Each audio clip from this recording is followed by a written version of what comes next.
Hello everyone, my name is Lowko, and welcome back to some more professional StarCraft 2. Today it's time for a Zerg versus Protoss, where we find ourselves on the map Blackburn.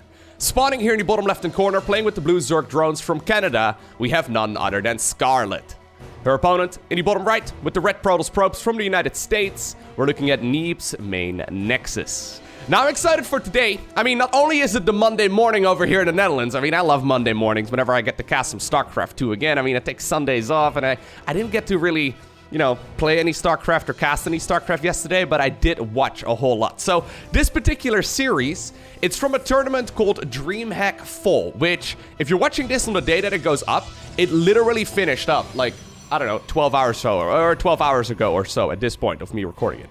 Anyways, in case you're unfamiliar, the way it works is that the seasonal events in StarCraft 2 from DreamHack are the main premier tournaments that we have these days. And they take place over the course of, like, as you may have already guessed, like 3 months. So a lot of these top tier players, they sign up for this tournament and then they sign up for nothing else.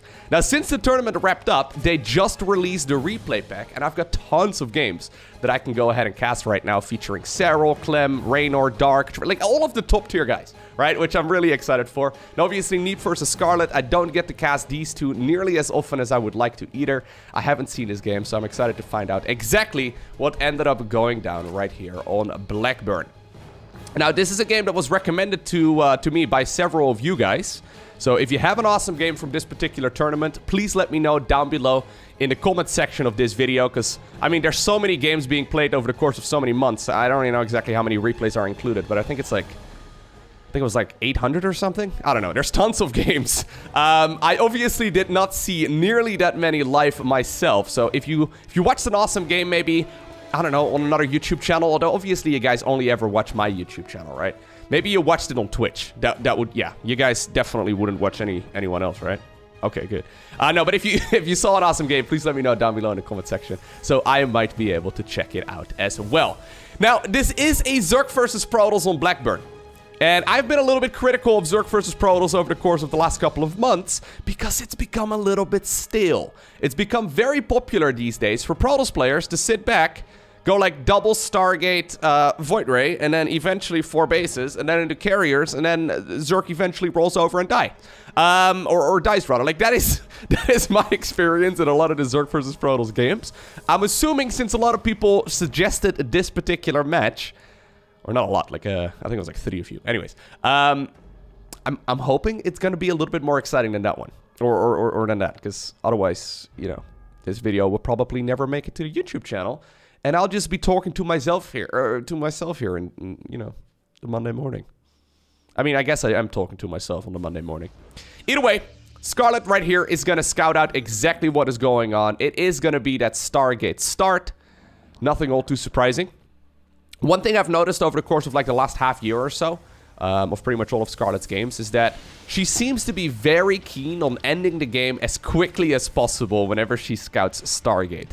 I don't really know exactly how comfortable she is playing the late game, but I've seen a lot of queen walks, a lot of very aggressive plays in general, just to try and prevent the game from going the distance. Blackburn is not a terrible map for a queen walk, but it's not great, right? So, I mean, the Void Ray is just about to pop. There's these slowing zones right here in the center of the map. You can push the queens down towards this low ground, but obviously, assuming Protoss, right, takes this as their 3rd base, if they can take control of this section of the map, they can defend pretty much any kind of queen march, right? Now, obviously, there's certain variations as well where you can go for a Nidus Worm, so you can pop it into the main base. But already, Neeb is positioning pylons around the main base to make sure that that will not be happening, at the very least, unscouted. Neeb is following this up, though, without a second Stargate, which I'm very excited for. Second Stargate openers are so boring these days. Basically, at that point, it would just be pumping out Void Race, and Void Race, and Void Race, and Void Race, and Void Race, and eventually carriers. In this case, though, it's going to be a single Void Ray right here into an Oracle, and now into a Twilight Council, as well as the 3rd base. Okay. So I'm assuming the timing right there of the... No, it's actually not scouted yet. It's a bit of a mistake, actually, from Scarlett. She's probably too busy putting out fires at home. Yep, that's 3 workers going down. Usually, if you figure out the timing right here of the third Nexus, it makes it a bit easier to figure out what kind of follow-up Protoss is going for here. So the normal timing with a Void Ray opener is about 3 minutes and 50 seconds. I think if Scarlett would have been here, yeah, right at the correct moment. I mean, she's going to scout that there's a third base eventually. It's kind of hard, though, to figure out exactly at what point it started. I guess she might be able to determine that by the time that it will finish. Either way, it's a little difficult at this point to figure out what kind of follow-up it is going to be. So it's going to be that Glaives follow-up. So Glaives, it basically is a attack improvement or an attack speed improvement for the Adepts. Adepts deal bonus damage against light units. So you can already see a bunch of them right here hanging out in the background. Well, at this point, even if Scarlett didn't know, she will be able to figure it out. Roaches start up and Zerglings start up. But basically what I'm trying to get at is that Neeb's units right here. Oh, he's going through the slowing circle? Really? All right, anyways, they're going to be able to do a lot of damage right here to the Zerg's unit if Scarlett is not in time. Ooh, I like this. Okay. Scarlett actually taking a page right here out of the Protoss book. Creating a full wall off here, preventing those Adepts from coming in. I like it. She can obviously cancel that Evo Chamber. Shade once again activates though. And she's got to rebuild that Evo Chamber once again to prevent these Adepts from getting in. This is something I've seen Serral do a couple of times. Stasis Ward over here, by the way, as well. And then a couple of Adepts did shade towards the third. Quite a few workers end up going down here so far, but nothing all too crazy. Fourth hatchery starts up too. I've seen Serral do this a couple of times. I like it, right? It's clean. You can't really commit on top of roaches and queens very easily. Yeah, I think that this may very well be shut down. Double Robo as a follow-up, by the way. So we went from a single Stargate into a Twilight Council right now into double robotics facility. Okay, maybe that is something she could have had some troubles with if the Adepts right there did commit. Either way, I think the Adept pressure here has been, yeah, very calmly, very cleanly defended. Assuming Scarlett does not forget, you know, putting up the Evo Chamber. Or forget cancelling it, although cancelling it would not be, you know, as big of a problem. Either way, Roach Speed is going to finish up. +1 Missile is going to finish up pretty soon as well. As he's already making the transition here to watch both an Infestation Pit as well as a Hydralisk's Den. Okay, so a Hydralisk's Den, at this timing in the game, together with an Infestation Pit, usually indicates that it's going to be a Hive follow-up. And then usually into Lurkers. So we may very well have like a 7.5 minute... Ooh, Lurker Den and Hive. Yep, there it is. Hydras without the upgrades aren't that great. But usually with this sort of start, you don't even really need the upgrades that badly. Usually when you go for... so great scout right there by Neeb, by the way. He knows exactly what he's going up against right now. But usually at this point, you don't really need the Hydra upgrades necessarily anyway. You just make the Hydras to morph them into Lurkers. Alright, in the meantime, though, on the other side of the map, I saw an explosion of gateways. So we were up to 4 gateways at this point in time, and now a whole lot more are finishing up. This will help, especially when the charge is done, but I don't think you can really push here until charge is finished. This upgrade does feel a little bit late to me. Forge is also now researching ground weapon upgrades right here for the Protoss player. Honestly, without charge here, I don't think you can really push. There's an observer, so at the very least, a little bit of creep cleaning could be done. Charge is a, you know, relatively quick upgrade to finish up, but it's still going to be at least like another half minute or so. Although, yeah, if you can get some good force fields in, the Immortals here are having an absolute blast. Couple of Adepts right now in the back as well, trying to get some work done. We're currently at 4 Immortals. 4 Immortals absolutely tear through, yeah, Roach Ravager-based armies. Oof, a couple of sentries, though, ended up getting picked off right there with the Corrosive Biles. These Adepts over here have got 6 kills combined. Can she actually kill the Prism? Nope, Neeb does predict this in advance, although a little bit of sloppy control right there by the Protoss player, losing quite a few units right there for free. 15 workers ended up going down in total in this game. The thing is, though, this was by no means an all-in, right? If this would have been done off of 3 bases, I would be a lot more critical, but there's already a 4th Nexus up and running. Storm has a follow-up right now as well from Neeb, whereas on the other side of the map, we do see the Seismic Spines upgrade already queued up here, as well as the, what's it called? The Adaptive Talons? I think that's it. Either way, that's first off the ranged upgrade for the Lurkers, and then secondly, the Burrow Speed upgrade as well for the Lurkers. So we've got ourselves a nice little ground Zerg versus ground Protoss game happening, which I much prefer over the Stargate battles. I'll shut up about Stargate battles now, but it's just, yeah. I mean, If the game goes on for a lot longer, though, we will definitely see more Stargate units. I mean, you kind of have to as Protoss. That's kind of what your ultimate army looks like. Alright. Roaches and Ravagers, very cheap. At least compared to these Protoss units over here. You don't really want to have too many of them either when you're completely maxed out. So Scarlett trading some of these units out right now indeed to go for 12 Hydralisks. Vipers are already up and running too. Looks like there was a Prism inside of the main base. Not really getting that much work done. Fantastic creep spread so far, by the way. Covering, I would say, like, I don't know, 40% of the map so far. Maybe a little bit more. It's going to make it difficult for this Protoss player to really move forward. Yeah. Neeb instead is now going to grab a new expansion here. Although that might be a bit of an unfortunate timing. Yep, no cancel on that one either. So that is 400 minerals plus the probe down the drain. Yeah, so there's the fleet beacon. 2 additional Stargates, plus 1 as well for the flyer starts up. The problem is, though, is at this point, enough Protoss out to defend against... How many... Okay, yeah, I was going to say, we do have a bunch of lurkers. This is going to be a very scary Zerg push. Okay, good feedback right there. Really nicely done by Neeb. Shutting down one of those Vipers. Couple of Zealots going in for the run-by as well towards the top left-hand corner. There's one Spine Crawler there, but that's obviously not going to be enough against this many Zealots. I think our Protoss here just wants to buy time for the most part. Yeah, a couple of Roaches were pulled back as well. Even though these Zealots here will be sacrificed, they're being sacrificed for the greater good for the most part. I say that, though, this is still a dangerous spot to be in. Scarlett decides to march down the ramp. There's a couple of Immortals right here on the high ground, as well as a bunch over here. Neeb actually split up the army right here in 2 groups. Does Scarlett actually realize that there's another army right here? Ooh, she might actually assume that that is the main army over here. She's actually gonna get sandwiched here. Dude, there's storms available on every site. Yeah, there's the storms. Oh my god, that is the sickest Protoss sandwich ever. Immortals coming in from every angle, and Neeb takes a dominating fight.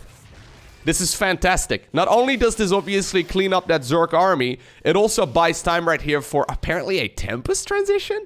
I would have guessed a couple of Roaches, by the way, trying to run into the natural. I would have guessed at this point a transition towards carriers, but apparently it's first off going to be some Tempest. Maybe to deal with those lurkers from a distance? I mean, Hydras aren't really going to cut it against a lot of Tempest. It's very hard to catch up to those, assuming the Tempests are, you know, either above a high ground or, you know, in a location where they can't be hit, or, you know, if they're controlled properly. That was quite the sandwich over there, yeah. So most Protoss players keep their units in one big ball. Look at this, Protoss players. Are you seeing this? This is crazy. Huh? Splitting units off from the pack? Ridiculous. No, I know that this is a common thing that pretty much every single StarCraft player out there does, where you keep all of your units in one big bowl. Especially for Protoss, though, since their armies are much slower than that of the Zerg. Like, for Zerg, it doesn't really make a lot of sense to keep everything in one big bowl, because if you need it, you can always get it in the right place at the right time anyway. Protoss, though, making that commitment is quite a bit harder. Whoop. That's a lot of dead Roaches. At the same time, though, the Lurker army has arrived. Scarlett is trying to create, like, a soft contain here. Yeah, the Tempest will eventually kill everything, but I mean, in the meantime, yep, another Nexus will be killed. That was no cancel, if I'm not mistaken. Okay, a couple of feet, or a couple of abductions as well, rather, so that's one Tempest going down. So what Scarlett is trying to do right now is she's trying to soft contain her opponent, right? So none of these traits are particularly efficient, but if you look at her bases, she's got 1, 2, 3, 4, 5, 6, and then even a 7 base coming up as well, whereas Neeb has been stuck on 4 expansions this entire time. So obviously, if she can manage another contain for like another 5 minutes or so, it's gonna be really difficult though, because that Protoss air army is growing. But if she can figure out a contain for another couple of minutes, she will be able to eventually bleed out the Protoss player over the course of time. Spire is coming up as well, by the way, for the Zerg. There's a lot of Void Rays already on the production tab too, which I quite like. So like I was trying to say, there's not really a reliable way of countering Tempest for Zerg other than Corruptors. So when you see Tempest as a Zerg, I mean, you could go Hydras, right? But Hydras just kind of lack that ranged. And the Tempests are pretty quick as well, so usually they can get away unless you can abduct them, I suppose. Usually it forces out that Spire play. So already, double Spire here coming up for Scarlett. There's actually a few Dropper Lords now also morphing in, so I don't really know exactly what she's going to do with those. We'll find out in a minute. Either way, when you force out those Corruptors, obviously a Void Ray transition is not a bad idea. Because Void Rays deal bonus damage to Corruptors. Okay, Neeb has secured the expansion. There's a lot of static defense set up over there as well, yeah. Those slowing zones, man! Those slowing zones dealing so much damage there to that army because they were stuck inside of the Psionic Storm for much longer than they normally would be. 3 additional Stargates are coming up. Scarlett's still hanging out with that Overseer inside of the main base. There's also an anti-F2, like an anti-all-army hotkey War Prism there sieged up. That way, Neeb can't accidentally pull it away. Look at the creep, by the way, though. Scarlett really just taking extra bases here, primarily for the gas, it seems. She's only sitting at 75 workers, which is really not that much. So I don't expect that this is going to be one of those games where she's going to be able to afford 50+ spore crawlers. Right? That's very popular at the pro level, where you make a ton of spores to basically prevent that carrier army from ever going across the map. But, yeah, at this point, I guess we don't even have carriers, right? Like, I'm inclined to call this SkyToss, but it's really not, right? Like, this is a ground-based Protoss army with a couple of flying units for support. It can become, and it can grow into a SkyToss army, but at this point, I don't think it really is. There's the Mama ship coming up. Anyways, what I'm trying to say is that if the Zerg player here gets carried away, making a gajillion Corruptors, that could definitely be a problem. Already we're at 18, although there is a greater Spire, so some of these units could be morphed into a couple of Brute Lords as well. If she cleans up, like, the entire air-based army and then, you know, needs some sort of anti-ground. I love this, though. Neeb setting up shield batteries in seemingly random locations. So Protoss in the late game is very much so limited by the amount of by the amount of gas that they get. They have tons of minerals in the bank. So either you use it for Zealot run-bys, or I guess to create like an anchor in the middle of the map. It's not cheap to do this. But I mean, it's not like, you know, it's gonna be the end of the world either if you lose this. Pathogen Glance is finishing up right now here for the Zerg. Oh, there's an abduction. Pathogen Glance right here finishing up. That's the Infestor Energy improvement. So it's gonna allow the Infestors to spawn with a bit more energy, meaning that she can go for both Vipers, Corruptors, Hydras, Lurkers, and then also those Infestors. Look at this. Yeah, I love this. Neeb creating anchors all over the map. Slowly moving forward. He's now secured the 6 o'clock base too, which I really like. So we have like a split map scenario, assuming you start the diagonal over here and like end it right over here or so through the minimap.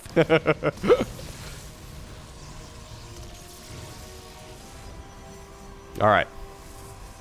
Not something I've seen that much, actually. We see obviously tons of spine crawlers sitting in the map all the time, or tons of spore crawlers. For Protoss, I mean, this is actual static defense, right? With Zerg, you can still move it around. It's gonna be hard to give up this position. But yeah, look at this, Neeb. Bringing the photon cannons a little bit closer at the 18.5-minute mark. How are the upgrades doing? I would love to see a second cybernetics core here for the Protoss. I think that would be absolutely huge. I mean, it's a bit late for it now, but I think extra upgrades would be super helpful. So real quick, by the way, the Mama ship here, it cloaks everything underneath it.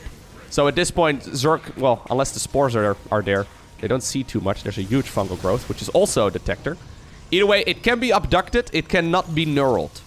So you can abduct the Mama ship, but you cannot neural it. Slowly but surely, though, now it's Neeb slow pushing forward. There's quite a few Immortals underneath that army, so the hatchery, yeah, it absolutely explodes. Scarlett just giving up that position entirely. That's actually really big, though. I mean, the golden base hasn't really been mined from here by the Protoss, right? So that's a problem. But I guess that is like a little piggy bank. He can still go ahead and smash a little bit later on. Other than that, we would have a base advantage right here for Neeb. feel like that one should be relatively easy to acquire. I guess it just takes additional APM.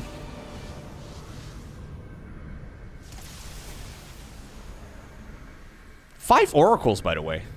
What a cool little army. So it's 4 Tempests, 5 Oracles, 5 Void Rays, and a Mothership. And then I guess a gajillion shield batteries.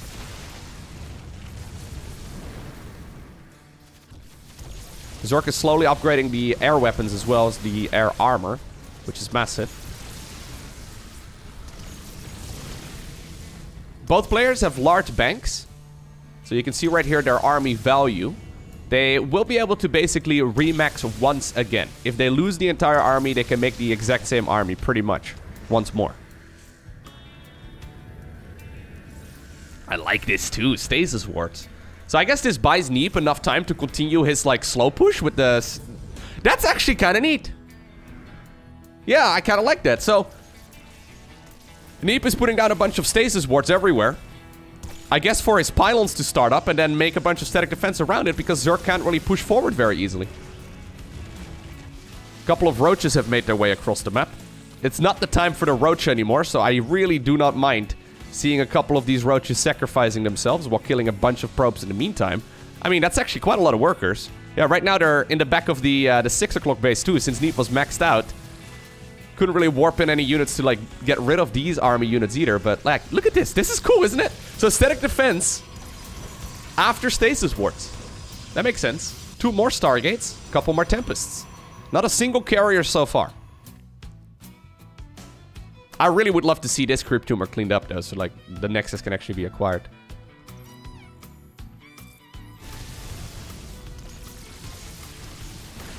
Okay. So how do you break this as a Zerg player, though? We've seen this with Spore Crawlers, where Zerg is slowly pushing Spore Crawlers to, you know, the Protoss' end of things. Without a siege unit, I guess you need...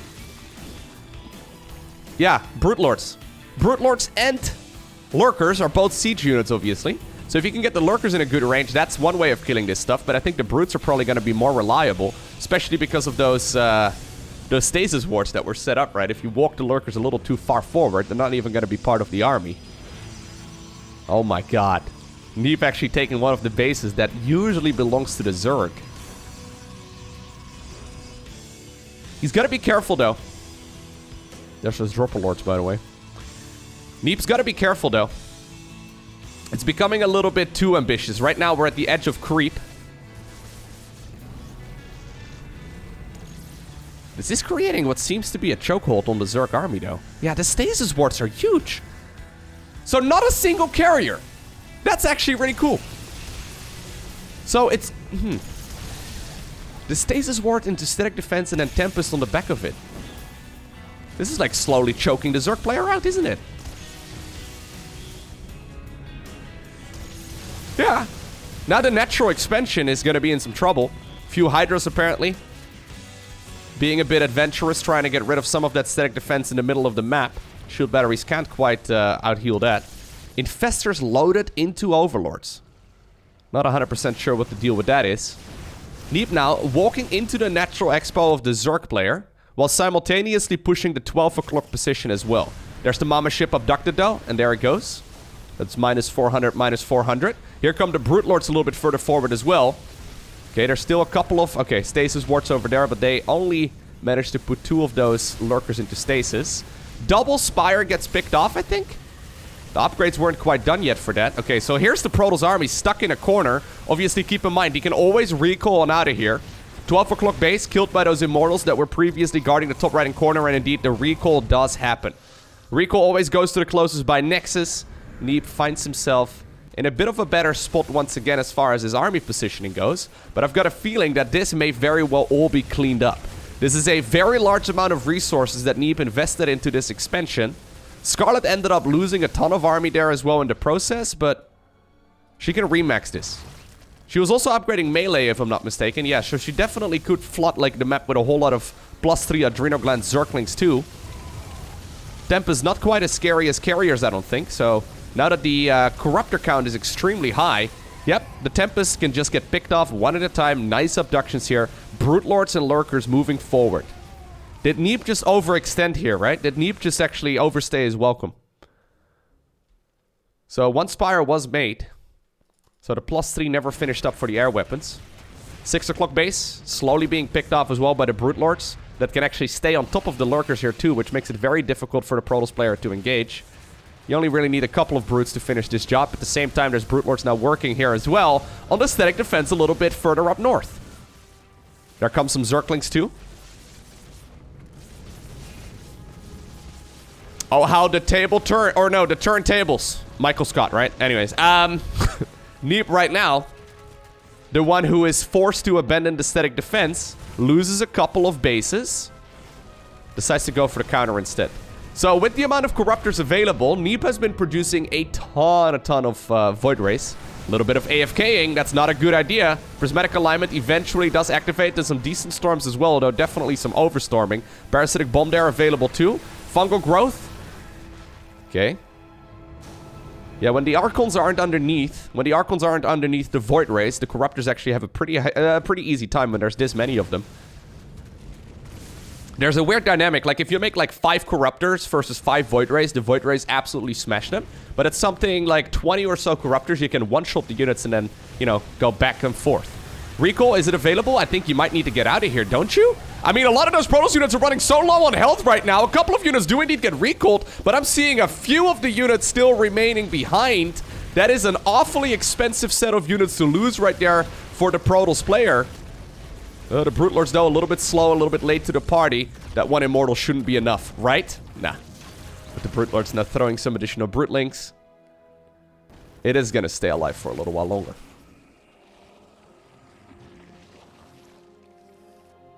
Finally, the Golden Expo will be acquired. 6 o'clock base also being remade. Mothership once again available here as well for Neeb. Don't count this Zerg player out, though, because we're still at 31 Corruptors. And these 31 Corruptors can kill pretty much everything here that the Protoss player has, if it wasn't for the shield batteries and then the Archons underneath. So Archons can hit ground and air, and they deal splash damage in a small area.